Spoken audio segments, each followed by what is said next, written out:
국민의힘 한동훈 대표가 오늘로 취임 100일을 맞아 잠시 뒤부터 기자회견을 진행합니다. 한 대표는 변화와 쇄신을 키워드로 당이 나아갈 방향을 제시한다는 계획인데요. 네, 그런가 하면 더불어민주당 이재명 대표는 보수 인사와 오찬 회동을 하는 등 외연 확장 행보를 이어갑니다. 취재기자 연결해서 자세한 내용 알아보겠습니다. 김다연 기자. 네, 국회입니다. 우선 한 대표 기자회견 몇 시에 시작합니까? 네, 잠시 뒤 10시 반에 시작합니다. 기자회견 주제는 큰 틀에서 한 대표가 그동안 강조해왔던 변화와 쇄신이 될 전망입니다.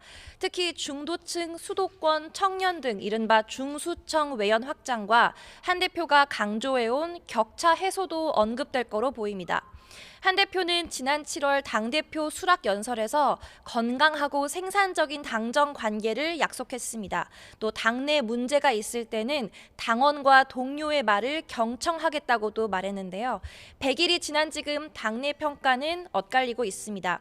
저희 취재진들이 들어본 당내 민심, 친한동훈계에서는 고군분투였다는 평가가 나왔습니다.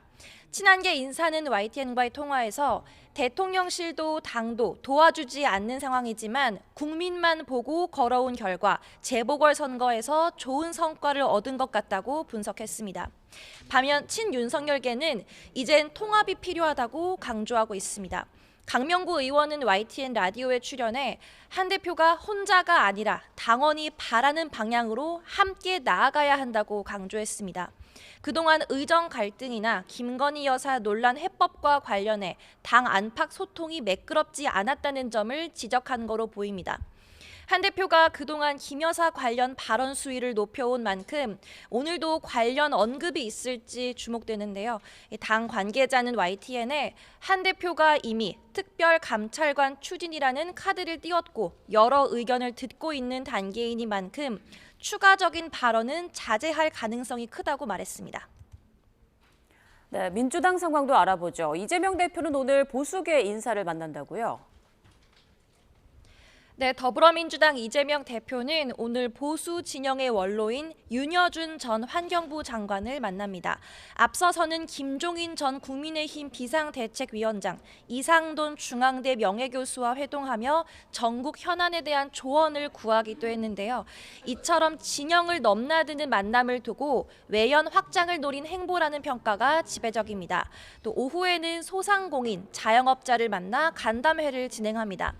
이처럼 이 대표가 민생과 외연 확장에 방점을 찍고 있다면 다른 당 지도부는 정부 여당 공세에 공을 들이고 있습니다. 김 여사 의혹 13건을 담은 특검법 발의에 이어 당장 이번 주 토요일 김 여사 규탄 장외 집회도 예고한 상황입니다. 박성준 원내수석 부대표는 MBC 라디오 인터뷰에서 김 여사 공천 개입 의혹의 핵심 인물 명태균 씨와 관련해서는 상설특검을 추진하는 방안도 고려하고 있다고 설명했습니다. 그제 상설특별검사 추천권에서 여당을 배제하는 규칙안을 국회 운영위 소위에서 단독 처리한 데 이어 계속 압박을 이어가는 모습입니다.